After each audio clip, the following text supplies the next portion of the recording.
On a guitar, sound is generated through plucking strings. So when I pluck this string here, what happens is that the string swings backwards and forwards very quickly, disturbing the air molecules beside it. Now this phenomenon is very similar to what happens in a highway pileup, in which one car hits the car in front of it, and then the car hits the car in front of it, and so on, until this crash is transferred along the highway. Now with sound, what happens is that the string disturbs the air molecules so that they move closer together and then further apart from each other, right, transferring this wave of pressure all along the air to our eardrums.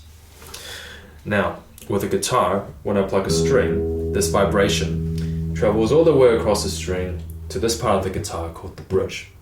And then this vibration is transferred along the top surface of the guitar, essentially amplifying the sound. Now you may have heard of a term called pitch when people talk about music. Pitch is basically how high or how low a note sounds. And the main thing that affects pitch is how fast the vibrations are.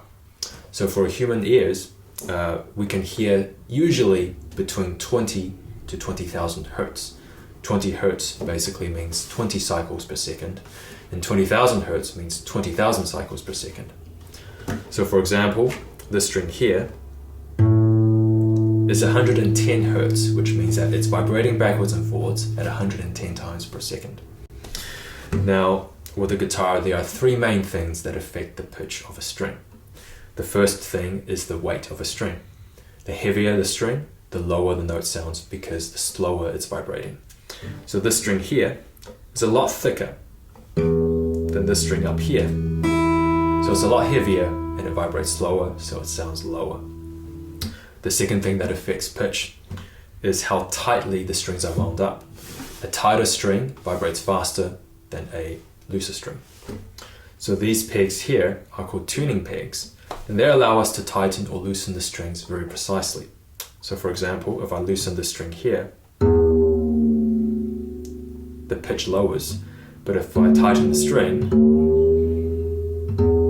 the pitch rises. So with these two features, the tuning pegs and the different weighted strings, we can play 6 very specific notes because there are 6 strings. But what if we want to play more notes? We can add more strings, which is what some other instruments like the harp do. So you've got many strings, right? One for each specific note. But in the case of the guitar, there is one more innovation that allows us to play many notes with just 6 strings. And that is these metal bars here called frets. Now when I put my finger down on this fingerboard and press on the string, what happens is that I'm lowering the string just slightly so that it's touching the metal fret. When it touches the fret, what happens is that the string that can vibrate, the length actually shortens. So essentially, if I put my finger here, the total length that can vibrate is only this long. But if I put my finger here, the total length that can vibrate is this long.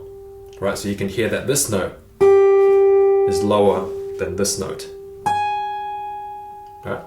So, to recap the 3 features of the guitar. Firstly, the different weighted strings.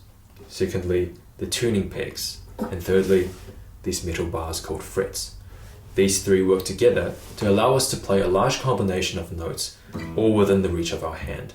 And this is what gives the guitar its versatility, and also what makes it a fun instrument to play, both as a solo instrument and as an instrument for composing and songwriting.